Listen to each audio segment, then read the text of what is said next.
जीवन निस्पंदन के लिए ऊर्जा चाहिए। पशु पक्षी मनुष्य कृषि सभी के लिए ऊर्जा चाहिए, उद्योगों को भी ऊर्जा चाहिए। लेकिन समस्या जब आती है जब हम किसी एक के हिस्से की ऊर्जा दूसरे को देने लगे। आज पंचतंत्र में इसी पर हम चर्चा करेंगे। हमारे साथ स्टूडियो में खास मेहमान हैं, कांग्रेस के नितिन सारस्वत हैं, बीजेपी के नेता अशोक सिंह शेखावत हैं, सीतापुरा इंडस्ट्रीज एसोसिएशन के प्रेसिडेंट नीलेश अग्रवाल हैं, हमारे साथ राजस्थान सोलर एसोसिएशन के प्रेसिडेंट सुनील बंसल है। सबसे पहले बात करेंगे कांग्रेस के नेता नितिन सारस्वत से।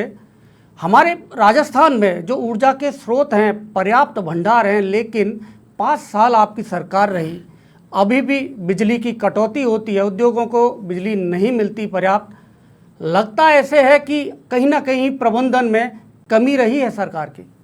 नितिन जी, देखिए, मैं सबसे पहले आपको बताना चाहता हूँ कि चाहे सोलर कोई सी भी एनर्जी हो, चाहे रिन्यूएबल एनर्जी हो, नॉन रिन्यूएबल एनर्जी हो, राजस्थान ने पिछले 5 सालों के अंदर बहुत ही अच्छा काम किया है। आज सोलर एनर्जी में, विंड एनर्जी में, बायो एनर्जी में आज हम लोग नंबर 1 हैं। आज हम एनर्जी के अंदर सरप्लस स्टेट है। और दूसरी बात ये रही कि लगातार कुछ समय एक तात्कालिक समस्या हर राज्य में, पूरे देश के अंदर भी आपने लगातार देखा कि कभी मौसम की मार, कभी किसी चीज़ के कारण तात्कालिक क्षण पे कोई समस्या जरूर रही है, लेकिन उस तात्कालिक समस्या का तुरंत समाधान किया गया है। और उसके बाद में जब कोई तात्कालिक समस्या आती है तो बिजली का जो बंटवारा है, क्योंकि ये कितनी मूलभूत चीज़ है, वो सबके हिस्से में आनी चाहिए, चाहे किसान है, आम आदमी है, चाहे उद्योग है। तो उस तात्कालिक समस्या का समाधान उस समय की परिस्थितियों को ध्यान में रखते हुए, ताकि हर आदमी को वो एनर्जी ऊर्जा उपलब्ध हो, इस तरीके से किया गया था। वर्तमान में जो समस्या है, अभी आपने आज ही अखबार में देखा होगा, उन्होंने बोला है कि ये एक रूटीन वर्क है जहाँ पे दिवाली के टाइम पे। नितिन जी, ये जो मौसम की समस्या, ये पहली बार तो ऐसा हुआ नहीं है। ये हमेशा मौसम का उतार चढ़ाव आता रहते हैं और इसी में प्रबंधन करना होता है। आपको वैकल्पिक ऊर्जा के स्रोतों पर ध्यान देना चाहिए। इसका जवाब सुनील जी भी देंगे, लेकिन पहले मैं अशोक जी से बात करना चाहूँगा। अशोक जी, कहीं ना कहीं आपको ये लगता है कि खामी है इस प्रबंधन में? आप देखें जिस प्रकार से मुझे लगता है कि 5 साल के अंदर कांग्रेस देखी कि बिजली के उत्पादन में क्या किया। बिजली उत्पादन की जो निगम है वो उत्पादन भी करता है और उपलब्धता का ध्यान भी रखता है कि उसका अनुमान लगाता है कि कितनी हमें बिजली का डिस्ट्रीब्यूट करना है। मुझे लगता है कि कांग्रेस सरकार ने इन 5 सालों में, आप चाहे रबी की फसल आए हो, चाहे खरीफ की वाली बात आती हो, या उद्योगों की बात आती हो, किसी को बिजली समय पर नहीं दी है। अब जैसे सीतापुरा औद्योगिक क्षेत्र वाले करेंगे, साहब हमें हमारा 5,000 का वर्क ऑर्डर मिला हुआ है, 3,500 का हमारा वर्क ऑर्डर खत्म हो जाएगा, आप हमें लाइट नहीं दे रहे हो। आप कभी आप 2 दिन नहीं देते हो, कभी आपने उसको शिफ्टिंग में कर रहे हो। तो ये आपका मैनेजमेंट आपसे नहीं है, पहले से है। कभी आप कोयले का नाम ले लेते हो, और कोयले का नाम लेकर के आप सीधे सीधे किससे खरीद रहे हो? आप 18 से 19 रुपये प्रति यूनिट आप खरीदते हो बिजली। और उपभोक्ताओं पर भार किस पर पड़ता है? उपभोक्ताओं के बिजली के बिल पर पड़ता है वो। और ऐसा मैनेजमेंट मुझे लगता है कि पहली बार राजस्थान के अंदर होगा, पूरा देश के किसी राज्य में नहीं होगा, जिस राज्य के अंदर कृत्रिम रूप से, आर्टिफिशियल से बिजली की कमी बताई जाती है, और कमी बता करके आप दूसरी कंपनियों से बिजली परचेज करते हो, और कोयला तो परचेज कर रहे हो, साथ साथ बिजली परचेज कर रहे हो। तो ये उपभोक्ताओं पर भार है। तो क्या मिस मैनेजमेंट के साथ साथ कमीशन का खेल भी चलता है इसमें। और कमीशन का खेल ऐसा खेल है जो ये पूरे 5 साल में चला है। और भ्रष्टाचार में आपने, मैं कह रहा हूं कि नंबर 1 क्यों कहते हैं? अशोक जी ने इसी कारण से कहते हैं, आरोप लगा दिया भ्रष्टाचार का। मैं सुनील जी से एक बार जानना चाहूंगा। सुनील जी, आप इसको बहुत ही गहनता से अध्ययन करते हैं। 18,000 मेगावाट यहाँ पर सोलर का उत्पादन होता है, लेकिन हम 5,000 का ही इस्तेमाल कर पाते हैं। क्या वजह है? प्रबंधन की कमी है, विजुअलाइजेशन नहीं किया गया। ये सारी बिजली राजस्थान को मिल सकती थी अगर हमने टाइम से इसमें एक्शन लिया होता। तो हमारी क्या बिजली की रिक्वायरमेंट है, मतलब देसी भाषा में कहते हैं ना, घर में छोरा गांव में डिंडोरा, वो वाली सी बात हो रही है कि हमारे पास खूब बिजली है, हम पूरे सरकार देश को बिजली दे सकते हैं, हम अपने लिए नहीं ढंग से कर पा रहे। मैं लोगों से मिलता हूं तो लोग मुझे कहते हैं, आप तो बार बार कहते हो कि राजस्थान में सोलर बहुत है, फिर ये बिजली की कमी किस लिए है? मेरे पास कोई जवाब नहीं होता उसका। एक विडंबना ही है कहीं ना कहीं जनरेशन में, सोलर के जनरेशन में अपने लिए हमने पिछले 5 साल में ढंग से प्लानिंग में कमी रखी। अगर करते तो शायद आज गुजरात जैसी सिचुएशन होती कि गुजरात के अंदर आज पावर की कोई कमी नहीं है, जबकि राजस्थान में हमारे भी पास सोर्स है, स्रोत जो ऊर्जा के स्रोत हैं, प्राकृतिक जो स्रोत हैं वो ज़्यादा हैं। ज़्यादा है। अब मैं नीलेश जी आपसे जानना चाहूँगा, क्या सरकार से, क्योंकि व्यापारी आसानी से सड़क पर नहीं उतरते और ऐसे दिवाली का ये व्यापारिक सीज़न है आपका, और ऐसे में आपको सड़क पर उतरना पड़ा, क्या इससे पहले कोई और बातचीत का कोई तरीका कारगर नहीं रहा? पिछले 4 महीने से 5 महीने से लगातार हम लोग मंत्री स्तर पर, सीएम स्तर पर, ब्यूरोक्रेट्स के लेवल पर, हर आधिकारिक लेवल के ऊपर हमने मीटिंग करी हैं, हमने लेटर्स दिए हैं, हमने ज्ञापन दिए हैं, लेकिन कोई नहीं सुन रहा। जितनी हम उनको रिलैक्सेशन की रिक्वेस्ट कर रहे हैं उतना वो उसको कट बढ़ाते जा रहे हैं। पहले हफ्ते में 1 दिन का कट था, उसको बढ़ा के हफ्ते में 2 दिन का कट कर दिया। मेंटेनेंस के नाम पे पूरे संडे बिजली काट ली जाती है। फिर और पहले 7 बजे कट करते थे शाम को, अब उसको शाम को 6 बजे कट करना चालू कर दिया। शाम को 6 बजे कट करने का मतलब है 5 बजे काम बंद करना। आप एक तरफ तो रोजगार की बात कर रहे हैं, रोजगार देना है, जहां लाखों की तादाद में आज सीतापुरा में 2-2.5 लाख आदमी को रोजगार मिला है। आज ये प्रॉब्लम केवल सीतापुरा की नहीं है, सभी उद्योगों में कटौती, सभी पूरे राजस्थान में कटौती चल रही है। लेकिन आज बहुत बड़ा एरिया है सीतापुरा, 2 लाख से 2.5 लाख आदमी है वहां पर। आज 5 बजे फैक्ट्री बंद करके, और वो भी इस दिवाली के पीक सीजन में। सरकार ने कहा जुलाई अगस्त में बारिश नहीं हुई, किसानों को बिजली देनी है, बहुत अच्छी बात है, वो भी हमारे भाई हैं, उनका भी बड़ा योगदान है इकोनॉमी में। लेकिन उद्योगपति क्या करे? आज अगर जो ऑर्डर कैंसिल हो जाएंगे, कोविड की मार से झेलते झेलते तो बड़ी मुश्किल से इस साल कुछ बिजनेस लाइन पे आया है, लेकिन अगर इस तरह से कटौती जारी रही। नितिन जी, ये क्या है कि अन्नदाता, किसान हमारा अन्नदाता है और उसको बिजली चाहिए, और खरीफ की फसल में चाहिए, रबी की फसल में चाहिए, तो ये हमेशा ज़रूरत रहती है। लेकिन ऐसे कि आप उद्योगों की बिजली कटौती करके किसानों को दें, तो ये जो प्रबंधन है इसमें सवाल उठना लाजमी है। देखिए, सबसे पहले तो भ्रष्टाचार की बात इन्होंने उठाई, मैं बहुत धन्यवाद करना चाहता हूं। जिस तरीके कमीशन खोरी का इन्होंने प्रश्न उठाया है, मैं बताना चाहता हूं, पिछली बार सरकार जब इनकी भ्रष्टाचारियों को बचाने के लिए जो बिल लाए थे, और उसके बाद में जो बिजली में जो इन्होंने जिस तरीके से भ्रष्टाचार का खेल खेला था कि जिस रेट पे MOU हुआ था उससे डबल रेट पे इन्होंने प्राइवेट कंपनियों से जो खरीदा था, उसी पे इनकी सरकार गई थी। दूसरी बात मैं आपको ये बताना चाहता हूँ, अभी राहुल गांधी जी ने कुछ दिन पहले खुलासा किया है कि केवल एक ही इंपोर्टर है जो कोल को इंपोर्ट करेगा, और 6% का इन्होंने ऑब्लिगेशन लगा दिया है कोल इंपोर्ट के लिए, आप समझिए। और जो 12% एक लिमिट हुआ करती थी कि इससे ज्यादा आदमी कमीशन पे नहीं बेच सकता, उसको 50% कर दिया गया। श्रीलंका से आया इतना महंगा कोल, और उसको इंपोर्ट किसने किया? अडानी ने इंपोर्ट किया, और उसकी मार किस पे पड़ी? जनता पे मार पड़ी। वो अभी खुलासा हुआ है, अभी सामने रखा हुआ है। तो कमीशन खोरी का तो मैं ये जवाब देना चाहता हूं। दूसरी बात, इनके पास सारी ईडी और CBI और सब कुछ था, अगर कहीं भी थोड़ी बहुत भी धांधली होती ना तो अब तक सब लोग जेल के पीछे होते। लेकिन केवल आरोप लगा के और भाग जाना और चुनावों में ईडी का इस्तेमाल करना, यह भाजपा का चाल चरित चेहरा अब जनता जान चुकी है।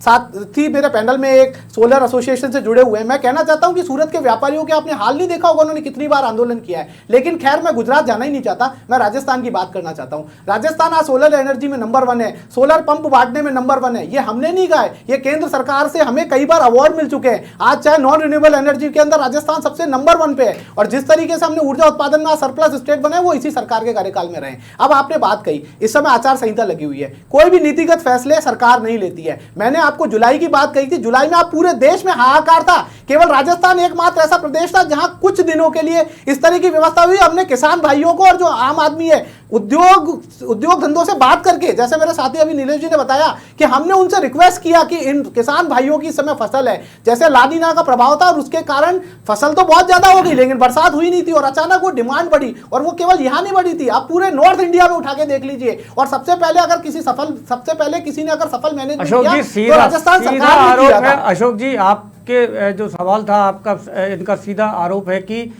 कोयला, जो थर्मल पावर प्लांट है उनको कोयला नहीं मिल रहा, और उसमें बीच में कमीशन खोरी, भ्रष्टाचार भी है, और सीधा एक ग्रुप के ऊपर भी इन्होंने आरोप लगाए। अशोक जी देखो, कोयला मैं कह रहा हूँ RTPP एक्ट बना हुआ है, उस एक्ट का उल्लंघन कौन करती है? कांग्रेस पार्टी सरकार करती है। अडानी ग्रुप से 1042 करोड़ का आपने कोयला खरीदा, और विदेशों से भी आपने लगभग 15,000 करोड़ रुपया मेट्रिक टन का खरीदा, जिसमें 3 करोड़ जो आपकी जो मेट्रिक टन का था उस हिसाब से, मतलब आप कृत्रिम रूप से, मैंने जो बात की, क्योंकि वो क्यों करते हैं कि इसका कोई जवाब नहीं दिया कि आपने कृत्रिम रूप से, आर्टिफिशियल रूप से आपने बिजली की डिमांड आपके पास सरप्लस में, क्या करें, हमारे पास सरप्लस में थी, तो सरप्लस में होने के बाद में भी आप क्यों दूसरों से खरीद रहे हो, इसका तो इन्होंने कोई जवाब नहीं दिया। फिर कहा कि अडानी वाला, मैंने आपको बताया कोयला क्यों खरीदा, अडानी टैक्स लगाया उपभोक्ताओं के ऊपर। मुझे लगता है कि किसी भी राज्य में नहीं लगा, लेकिन राजस्थान में अडानी टैक्स लगाया इन्होंने, और वो अडानी टैक्स का उपभोक्ताओं से वसूल किया गया। फिर दूसरा आता है फ्यूल सरचार्ज। बीजेपी गवर्नमेंट के अंदर 19 पैसे का लगभग था औसत, यहां 59 पैसे औसत आ रहा है। और दूसरा, आज बिजली कंपनियों की हालत क्या है, 1 लाख करोड़ का उन पर ऋण है, और बिजली कंपनियों का के ऊपर ऋण कितना है वो आप देख लीजिए। आप मतलब ऋण ले रहे हैं, लेकिन और साथ लोग दूसरे उधार ले रहे ही हैं। इन्वेस्ट समिट में आपने अडानी ग्रुप के साथ में एमओयू यहाँ कांग्रेस सरकार ने किया है सबसे यहाँ पर, और अडानी ग्रुप का सोलर पावर में बड़ा एमओयू, सबसे बड़ा एमओयू, लगभग 50,000 करोड़ का एमओयू आपने साइन किया है। मैं कह रहा हूं कि देखो, फतेहपुर में, मोहनगढ़ में, जैसलमेर में और फतेहगढ़ में आपने सोलर के लिए आपने लैंड दी है ना, तो एक अडानी का नाम लेकर के आपके गहलोत साहब फोटो खिंचा दे, उनके बच्चे आ जाए साथ में, उनके गहलोत आ इन्वेस्ट जाएं, समिट में मेहमान वो- थे उनके, सीएम साहब के साथ तो बैठे ये थे। सोलर प्लांट बनाने के लिए आप कोई जमीनें ले रहे हैं, सब कुछ कर रहे हैं, ऐसा ही होता है। और आपका वो कोयला खरीद लो, तब तो कह साहब कुछ नहीं है, भ्रष्टाचार नहीं है, और कोयला खरीद लो। और मैं एक और बता दूं, राजस्थान के अंदर ये बहाना लगाते हैं सब, किसानों को जो बिजली देते हैं, जब रबी की फसल की बात आती है, सब किसानों को फसल दे रहे हैं, उद्योगों को नहीं दे सकते। उद्योगों को देने बात आती है तो किसान का ले लेते हैं। किसानों के साथ में बात करेंगे। नीलेश जी, आप बताइए कि ये दिवाली का समय है, बहुत भारी भरकम ऑर्डर है, न केवल सीतापुरा जो औद्योगिक क्षेत्र है, पूरे प्रदेश में है, और ऐसे में जब आपके पास भारी ऑर्डर हैं, वो समय पर पूरे नहीं होते। आजकल सारे कमिटमेंट्स होते हैं, कोर्ट और बहुत सारी चीज़ें, इशू एक से दूसरे से जुड़े हुए होते हैं। कितनी मुसीबत होती है यदि आप ऑर्डर पूरे नहीं कर पाते हैं तो? आज अगर ऑर्डर कमिटमेंट पूरे नहीं होते हैं तो जो माल मंगाया है वो बहुत बड़े नेट लॉस में बदल जाता है। उसके अलावा हमारे जो एक्सपोर्ट एरिया है उनकी बाहर विदेश में इतनी छवि खराब होती है कि भारत से जो माल आना था वो टाइम से नहीं आ पाया। आज यहाँ से क्रिसमस का माल जाएगा, न्यू ईयर का माल जाएगा, वो समय पर नहीं, वहाँ पर नहीं पहुँचेगा तो वो लोग कहाँ से सोर्स करेंगे। नाम भारत का खराब हो रहा है। यहाँ पर पार्टी के ऊपर एक पार्टी दूसरे पे आरोप लगा रही है, दूसरी पार्टी पहले पे आरोप लगा रही है। ये नहीं सोच रहे कि आज अगर उद्योग धंधों को लगाया है, उद्योग धंधे लगाने के लिए प्रेरित किया है, जमीनें दे रहे हैं रिको से, हजारों लाखों करोड़ रुपए ऑक्शन में कमा रहे हैं, तो वो जो उद्योग लगाएगा उसको अगर बिजली कट कर देंगे तो वो कहाँ से चल पाएगा। रोजगार, आज श्रम विभाग ने एक आदेश निकाला है 3 दिन पहले, उसमें लिखा है दिवाली के पहले पहले हर लेबर को बोनस दे दिया जाए। मतलब आदेश जारी कर दिया उन्होंने। अरे ये कहाँ के तुगलकी फरमान है। बिजली आप दे नहीं रहे, 3-3 दिन के पावर कट चल रहे हैं, दिन में ट्रिपिंग्स रहती हैं। अब कहाँ से आदमी बिजनेस नहीं करेगा, प्रॉफिट नहीं कमाएगा तो कहाँ से लेबर को तनख्वाह दे पाएगा और बोनस दे पाएगा। जबकि सरकार को सारे टैक्सेस समय पे चाहिए। एक दिन अगर कोई टैक्स समय पे जमा नहीं होता है तो उसकी पेनल्टी, ब्याज, चाहे वो रिको की किस्त है, चाहे 1000 तरह के टैक्सेस है, व्यापारी सब चीज समय पे दे रहा है। समय पे नहीं देता तो उसको भुगतान करना पड़ता है। आप ये बताइए कि अगर सरकार बिजली नहीं दे रही है तो सरकार के ऊपर क्या पेनल्टी लगाई जाए, जो नुकसान हो रहा है उसका भुगतान सरकार से कैसे लिया जाए। ये सुनील जी, मैं एक और बात आपसे जानना चाहूँगा, क्योंकि सरकार ने अभी एक नई पॉलिसी लॉन्च की है और उसमें कहा है कि 2030 तक हम 90,000 मेगावाट हम रिन्यूएबल एनर्जी का उत्पादन करेंगे। आपको लगता है कि ये लक्ष्य प्राप्त किया जा सकता है इस तरह से? मुझे पूरी तरह से लगता है ये लक्ष्य प्राप्त होगा ही होगा। बस सबसे बड़ी बात है कि क्या इस प्लानिंग के साथ हुआ कि राजस्थान की बिजली की ज़रूरतों को एक अच्छे तरीके से पूरा किया जाए, उसकी प्लानिंग इसमें डालना है। स्टोरेज साथ में लगाया जाए, जो हमारी ऐसी बिजली भी हैं हाइडल पंप स्टोरेज से है कि जो हमारी एक शेड्यूल पावर है, रात को भी वो बिजली हमें जनरेट होती है। इस तरह की एक नवाचार के साथ हमें इन सब चीज़ों में आगे बढ़ने की ज़रूरत है। ये एक और बात मैं इसके बीच में आपको मैं जानना चाहूँगा कि ये जो हम अगर आंकड़ों में देखा जाए तो बहुत पीछे नहीं है। कई जो आंकड़े हैं वो हमें पूरे देश में शीर्ष पर लेकर जाते हैं। हम रूफटॉप में 4थे नंबर पर हैं, लेकिन फिर भी जो कटौती जो वर्षों से झेलते आ रहे हैं, ग्रामीण क्षेत्रों में ज़्यादा होती है, कस्बों में कम होती है, बड़े शहरों में और भी कम होती है, लेकिन उद्योगों की लगातार कटौती जारी रहती है। तो ये कहाँ कोई डिस्ट्रीब्यूशन के सिस्टम, मैन्युफैक्चरिंग और डिस्ट्रीब्यूशन, क्या इसके बीच में कोई अंतर है, गैप है? सर, जनरेशन के अंदर प्लानिंग की कमी रही है 5 साल के अंदर। हम लोग सरकार को रेगुलर इस बारे में लिखते भी रहे हैं। तो जनरेशन सोलर की अगर देखा जाए तो राजस्थान के लिए कुछ जनरेशन शायद पिछले 5 साल में ढंग से हुई ही नहीं। 1000 मेगावाट 500 मेगावाट हुई होगी तो हुई होगी। वो कुछ न कुछ कारण रहे हैं उसके साथ, कुछ ऐसे कारण भी रहे हैं जो सरकार के बियॉन्ड कंट्रोल होंगे। बाकी ये तय बात है कि जनरेशन पे काम नहीं हुआ, जितना हुआ है उससे 10 गुना काम हो सकता था। और दूसरी बात, कुसुम योजना जैसी योजना आई हुई है आज, जहां डिस्ट्रीब्यूटेड प्रोजेक्ट लग सकते हैं पूरे राजस्थान के अंदर, उस पे अगर अच्छा काम करें अभी भी मौका है। तो कुसुम योजना में एक बड़े अधिकारी, मैंने कार्यक्रम में सुना था कि उन्होंने माना कि हम फेलियर हैं, हम देश में पीछे हैं कुसुम योजना में। कुसुम योजना अपने आप में पूरे देश के अंदर ही बहुत सक्सेसफुल नहीं रही है। राजस्थान ने ठीक थोड़ा बहुत काम किया और पोटेंशियल राजस्थान में बहुत ज़्यादा है। तो अगर कुसुम योजना जैसी स्कीम्स को ढंग से इम्प्लीमेंट किया जाए तो आने वाले समय में हम अगले 2-3 साल के अंदर 1000-2000 मेगावाट की पावर पूरे राजस्थान में डिस्ट्रीब्यूटेड रूप से मिल जाएगी हमें। इस तरह की चीज़ों को अगर फोकस, क्योंकि डिस्कॉम को उसमें बहुत फायदा है, मतलब मॉनेटरी बेनिफिट बहुत है डिस्कॉम को। आप 3.5-4 रुपये में आपको पावर मिलने वाली है, आप उसी टेल एंड पे ही पावर कंज्यूमर को बेचने वाले हो 7 रुपये में। मैं एक चीज़ और जोड़ना चाहूँगा, डिस्कॉम बार बार कहता है, बिजली कंपनी हमें बार बार कहती है कि हम इंडस्ट्रीज़ को सोलर पावर अगर कंज्यूमर को हम शिफ्ट कर देंगे तो हमारी इनकम का क्या होगा। इस बात को भी समझने की ज़रूरत है कि जब हमारे पास पावर ही नहीं है, अगर इंडस्ट्री चाहती है कि मैं सोलर लगाना चाहें तो उसको फैसिलिटेट क्यों नहीं करते हैं। बिल्कुल सही बात है। ये फैसिलिटेशन में ये कहाँ चैलेंज आ रहा है, इस बात को समझने की ज़रूरत है। अब तो सेंट्रल गवर्नमेंट ने ग्रीन ओपन एक्सेस रूल्स निकाले हैं, उसमें क्लियर मैंडेट दिया है कि इंडस्ट्रीज अगर सोलर लगाना चाह रही है तो आपको उसको फैसिलिटेट करना ही करना है।